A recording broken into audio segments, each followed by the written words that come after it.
First, there was ClimateGate, the scandal with hacked emails that suggest scientists have abused data for research on global warming. Now another international climate scandal is emerging that may have an impact on the talks in Copenhagen.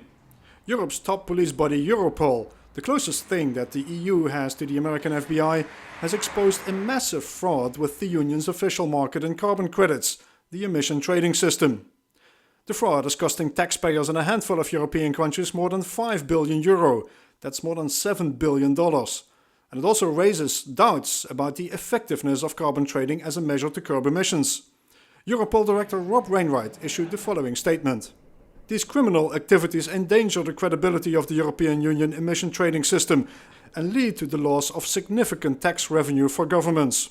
Police authorities in Belgium, Denmark, France, the Netherlands, Spain and the United Kingdom have worked together in what Europol calls a process to identify and disrupt the organized criminal structures behind these fraud schemes.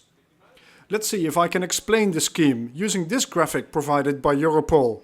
The fraud is based on what tax experts and investigators call a carousel fraud with missing traders.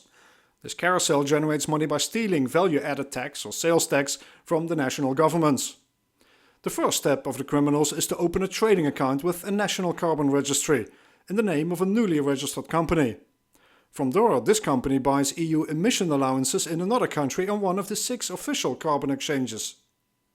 After that, these emission allowances are moved to another country and subsequently sold to an unregulated broker in yet another country.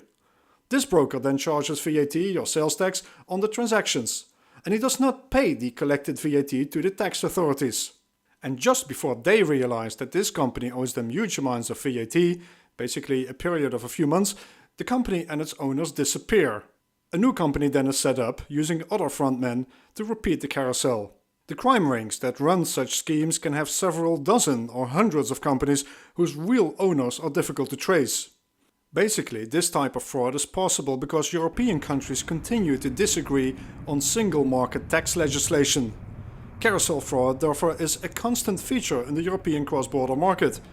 Until recently though, it only happened mostly with shipments of valuable goods such as iPods or flat panel TVs, not with carbon credits.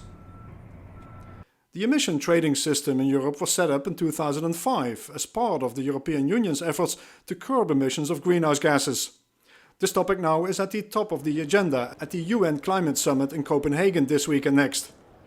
This unprecedented and massive fraud is likely to prove a major embarrassment for EU negotiators. Raymond, Frenken, EUX TV.